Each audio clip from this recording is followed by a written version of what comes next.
और जगत जननी मां जगदम्बा के चरणों में नमन करते हुए स्वामी मच्छेंद्रपुरी जी महाराज ने अपनी बारी पर मुझे बोलने के लिए कहा है, तो मैं स्वामी जी का बहुत बहुत धन्यवाद देता हूं। आपका बहुत बहुत हार्दिक धन्यवाद है। स्वामी जी हमारे छोटे भाई हैं, सारे सन्यासी भाई हैं, हम सारे बाबा बवाल होने चाहिए। अभी मंच पर हमारे गुरुजी नरेंद्र सिसोदिया जी बैठे हुए हैं। भैया ये हमारी पहचान है, इस गाजियाबाद शहर में नहीं बल्कि पूरे क्षेत्र में हमारी पहचान है। जब तक इनकी मूंछ सीधी रहती है, मुझे ये बल रहता है कि मैं कहीं कोई लड़ाई लड़ लूंगा तो एक आदमी बैठा हुआ है संभालने के लिए, वहां तक खबर पहुंचेगी तो लड़ाई संभाल ली जाएगी। तो मैं हमारे तोमर साहब अभी बंदा बैरागी की जो कविता सुना रहे थे, बंदा बैरागी हिंदुस्तान के इतिहास का वो हीरो है जिसे नाकारा हिंदुओं ने भुला दिया। आज जब आप ये पढ़ रहे थे कविता, मेरे दिल को इस कविता ने छुआ है। मेरे हीरो है बंदा बैरागी। जिन लोगों ने अपने धर्म के लिए लड़ते हुए अपनी जान दी है, नरसिंहानंद सरस्वती के हीरो केवल वही है, उनके सिवा मैंने कभी हीरो नहीं माना किसी को। राम और कृष्ण तो भगवान हैं, लेकिन भगवान से पहले जिनका नाम मेरे मन में आता है वो हकीकत रहा है बंदा बैरागी, रानी पद्मिनी और ऐसे लोग जिन्होंने लड़ते हुए धर्म को बचाते हुए अपनी जान दे दी, जिनके हम ऋणी हैं, जिनके कारण आज हम हिंदू बनकर यहाँ बैठे हुए हैं, जिनके कारण हमारी बेटियों का कुछ सम्मान बचा था। अभी हमारे स्वामी जी कह रहे थे कि हम यदि ये कह दें कि 4 बच्चे करो तो मीडिया वाले अखबार वाले चिल्लाने लगेंगे। मैं स्वामी जी से निवेदन करता हूं कि जिस दिन बाबाओं को इस बात की चिंता करनी पड़ जाती है कि लोग हमारे बारे में क्या सोचेंगे, उस दिन बाबा का अस्तित्व समाप्त हो जाता है। ये चिंता करने का काम तो इन ग्रस्त वालों का है। इन्हें अपने बच्चे पालने हैं, इन्हें अपना काम देखना है, और लोगों के जो विचार हैं उनकी चिंता करने के लिए सिसोदिया जी हैं, हमारा अजीत भाई हैं, ये लोग नेता लोग चिंता करेंगे। हमें इनकी चिंता क्यों करनी है? यदि किसी ग्रस्त को हमसे आशीर्वाद चाहिए तो हमारे लिए 2 रोटी जगह जहां हम बैठेंगे वहीं लेकर आएगा, और यदि ग्रस्त हमारे लिए रोटी नहीं लेके आता तो ये भगवान की इच्छा है। भगवान चाहते हैं हम व्रत रखें, हम व्रत रखेंगे। लेकिन जो सच है केवल वही कहने का अधिकार सन्यासी को है। सन्यासी को कभी भी कायरता का अधिकार नहीं था, सन्यासी को कभी भी लालच का अधिकार नहीं था, और सन्यासी को कभी भी व्याभिचार का अधिकार नहीं था। जिस दिन सन्यासी अपने मन से कमजोर हो गए, उस दिन ये धर्म कमजोर हो गया। जिस दिन हमें ये सोचना पड़ गया कि दुनिया हमारे बारे में क्या सोचेगी, उस दिन ये हिंदू धर्म कमजोर हो गया।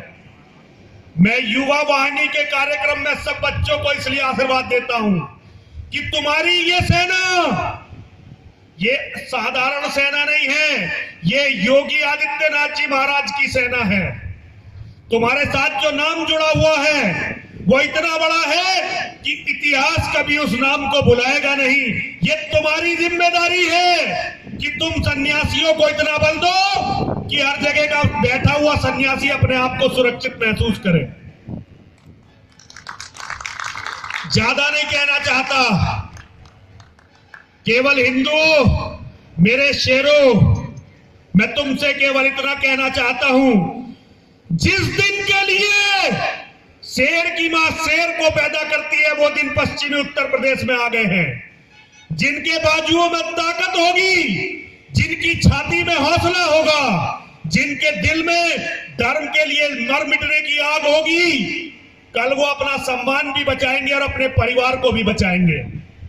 और इसके साथ इस पश्चिमी उत्तर प्रदेश में वो दिन भी आ गए हैं जिस दिन के लिए बकरे की मां बकरे को पैदा करती है, वो दिन भी इस पश्चिमी उत्तर प्रदेश में आ गए हैं।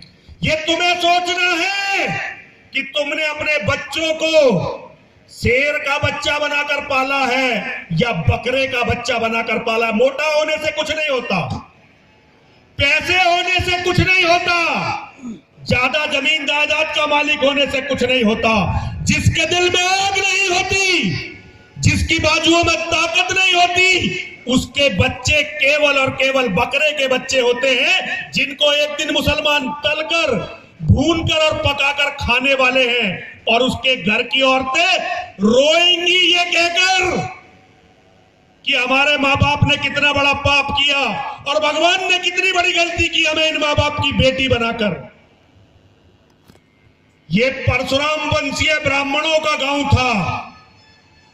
मैं तो बड़ा गर्व करता हूं जितेंद्र पर कि कम से कम एक जीवित आदमी तो इस गांव में हुआ, वरना गाजियाबाद के अंदर मुझे तो कई बार शर्म आती है जिस तरह की हरकतें मुसलमान यहां करते हैं और अपने आप को राम का कहने वाले, अपने आप को कृष्ण का कहने वाले और अपने आप को परशुराम का कहने वाले केवल अपने पेटों पर, केवल अपनी मोटी मोटी तोंदों पर हाथ फिराते रहते हैं।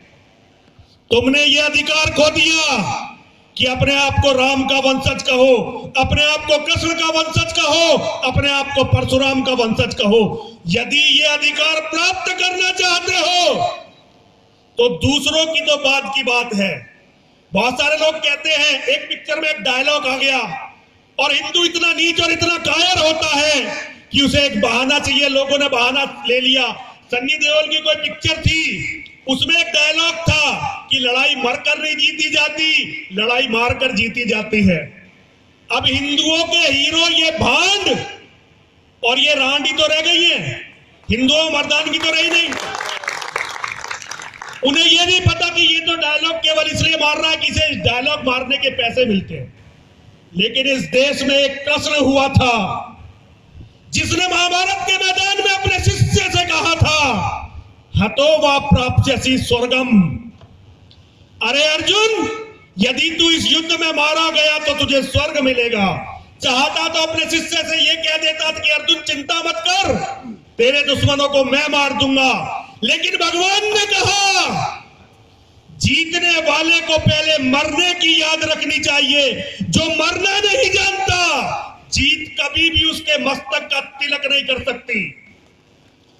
जितने लोग भी ये कहते हैं कि हम जंग को केवल दुश्मन को मारकर जीतेंगे, वो केवल तुम्हारा हिंदी का एक शब्द है, क्योंकि यहाँ पे कोई बहन तो बेटी तो है नहीं, इसलिए मैं उस शब्द को लेता हूं। केवल तुम्हारा और तुम्हारा चूतिया काट रहे हैं, बाकी कुछ नहीं कर रहे भाई।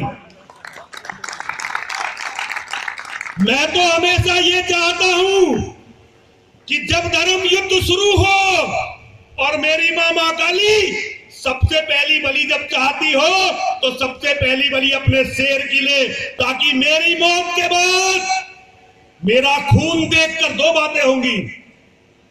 पश्चिमी उत्तर प्रदेश यदि मेरा खून देखकर लड़ने के लिए तैयार हुआ तो मैं अगला गुरु तेग बहादुर बनूंगा और पश्चिमी उत्तर प्रदेश पंजाब की तरह सिखों का गढ़ बनेगा। मतलब जो धर्म के लिए मरेंगे उन मरजीवड़ों का गढ़ बनेगा। और मेरा खून यदि नालियों में बह गया, जैसे मैं आजकल देखता हूं, बहुत सारी कोशिश मुझे मारने की हो रही है, लेकिन अभी मेरी मां की आंख मुझ पर ठीक है और मां एक दिन बलि लेगी जरूर। जो आदमी 24 घंटे मां से ये कहता हो कि मां मेरी बलि ले, मां उसकी इच्छा भला अध्यक्ष जी ऐसा हो सकता है कि पूरी ना करे। जो सारी दुनिया की इच्छा पूरी करती है, बहुत सारे लोग हैं वो तो मां को भी नहीं मानते, बहुत सारे लोग हैं भोले बाबा को भी नहीं मानते, और वो ऐसे लोग हैं जो अपने आप को भी नहीं मानते। लेकिन दुनिया में मेरी मां है और मेरी मां है तो वो मेरी बात जरूर सुनेगी। मैं अपनी मां से जब भी यज्ञ करता हूं यही कहता हूं, मां मेरे धर्म को बचा, धर्म को बचा, इन हिंदुओं को सद्बुद्धि दे ताकि ये लड़ने के लिए खड़े हो। 1300 साल के इतिहास में जो कौम केवल अपनी माताओं बहनों की मंडियां लगवा रही है, अगर नरसिंहानंद का खून देखकर ये कौम जाग गई तो इससे बड़ी खुशी की बात कोई दूसरी नहीं हो सकती। और एक बात इसके साथ और याद रखना, मेरी मौत के बाद यदि तुम लोग सहम गए तो फिर बचेगा कोई नहीं। फिर इस्लाम की तलवार तैयार है सबका कत्ल करने के लिए। या तो तुम बलि दोगे, या तो बलि दोगे, या मुसलमान तुम्हें कुर्बान कर देंगे जैसे बकरे को कुर्बान करते हैं। अब ये तुम्हारी इच्छा है कि क्या करवाओगे। जो महाराज जी ने बात कही उस बात को आगे बढ़ाता हूं। एक बात याद रखना, केवल 10 साल के अंदर पश्चिमी उत्तर प्रदेश में मुसलमानों की आबादी हिंदुओं से ज्यादा हो जाएगी। मुझे दुनिया से मतलब नहीं है। मैं यहां खड़ा होकर कश्मीर की, पाकिस्तान की, बांग्लादेश की बात नहीं करूंगा। जो लोग अपने घर की बात नहीं कर सकते, जो दुनिया की गाते फिरे, उससे क्या फायदा होने वाला है। मैं तुम्हारी और अपनी बात करूंगा। केवल 10 साल के अंदर यदि तुम इसी तरह से 2-2 बच्चे पैदा करते रहे, बहुत सारे तो 2 भी नहीं कर रहे, 1 बच्चा पैदा कर रहे हैं, तो 10 साल के अंदर मुसलमानों की जनसंख्या तुमसे ज्यादा हो जाएगी। और एक बार यदि मुसलमानों की जनसंख्या तुमसे ज्यादा हो गई तो फिर किसी आदमी की तो भूल जाना, भगवान महादेव सिर्फ भी अवतार लेकर तुम्हें बचा नहीं सकेंगे। फिर तय हो जाएगा कि हर हिंदू की बेटी की हालत वही होगी जो यजीदी की बेटी की इराक में हुई, जो ईसाई की बेटी की मिस्र में हुई, जो सियाओं की बेटी की सीरिया में हुई, और हिंदू की बेटी की पाकिस्तान, बांग्लादेश, कश्मीर में हुई। इसलिए अपनी जनसंख्या कम मत होने देना। बच्चों, अभी तुम सब बहुत जवान हो, 4 कर सकते हो तो 4 बच्चे पैदा करो, 5 कर सकते हो तो 5 बच्चे पैदा करो, और इससे ज्यादा कर सकते हो तो इससे ज्यादा भी पैदा करो। पता नहीं मेरी बात तुम्हारी समझ में आई या नहीं समझ में आई, लेकिन जो मुझे कहना था मैंने कह दिया। जरा 3 बार मेरे साथ बोलो, बोलो, हर हर महादेव, हर हर महादेव, हर हर महादेव, हर